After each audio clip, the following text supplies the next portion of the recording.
இழப்பு வந்து மறக்க முடியும், யாருனாலையும் ஏற்றுக்கவே முடியலை.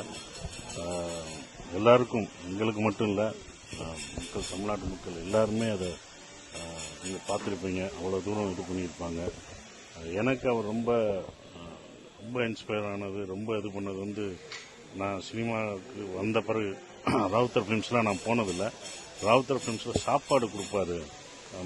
அவர் வந்து எல்லாருக்கும் வந்து எப்போதும் சாப்பாடு கிடைக்கும், எப்போதும் சாப்பாடு இது பண்ணுவார் அப்படின்ற ஒரு விஷயம் இது பண்ணி அதை வந்து நாங்கள் அவர்கிட்ட தான் கற்றுக்கிட்டோம், கேள்விப்பட்டு கற்றுக்கிட்டோம். ஸோ அவர் இப்படி பண்ணாருன்னும் போது, நான் என்னோட கம்பெனி ஆரம்பிக்கும் போது முதல் சொன்னது, இங்கே எல்லாருக்கும் ஒரே மாதிரி சாப்பாடு இருக்கணும், எப்படி கேப்டன் எல்லாருக்கும் கொடுத்தாரோ அது மாதிரி இருக்கணும் அப்படின்னு நான் அதை எங்கள் இதில் சொன்னேன். அதுபடி தான் நாங்களும் நம்ம எல்லாருக்கும் ஒரே மாதிரி சாப்பாடு எப்போ வந்தாலும் கிடைக்கும் அப்படின்ற ஒரு விஷயத்தையும் நாங்கள் சொல்லியிருந்தோம். ஸோ இதெல்லாம் அவர்கிட்ட இருந்து நாங்கள் கற்றுக்கிட்ட ஒரு விஷயம். நான் வெளியில் போனாலும் இப்பயும் சொல்கிறாங்க, நீங்கள் உங்கள் கம்பெனியில் இப்படி சாப்பாடு கொடுப்பீங்கன்னு சொன்னாலும் அதுக்கெல்லாம் ஒரு சந்தோஷப்படுத்தி நம்மளை இப்படி ஊக்கப்படுத்தினது கேப்டன் தான் அப்படின்றது.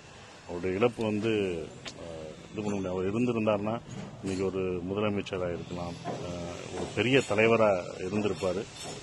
அவர் இழப்பு வந்து பார்க்குறோம்.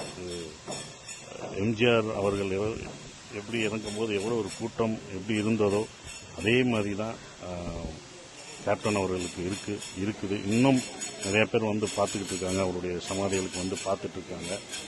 ஏன்னா அவர் செஞ்ச அந்த கொடை தான், அதுதான் வந்து அவர் எல்லாருக்கும் உதவி செஞ்சதை பல ஊர்லேருந்து இன்னும் வந்து பார்த்துட்டே இருக்காங்கன்னா அந்த இதுதான்.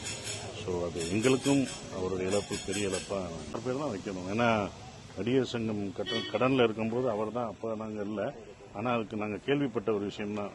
எல்லாத்தையும் கூட்டிகிட்டு போய் நடிகர் சங்கத்து கட்டடத்துக்கு அது கடன் அடைச்சாரு அப்படின்ற ஒரு விஷயத்தை இது பண்ணியிருக்கோம்.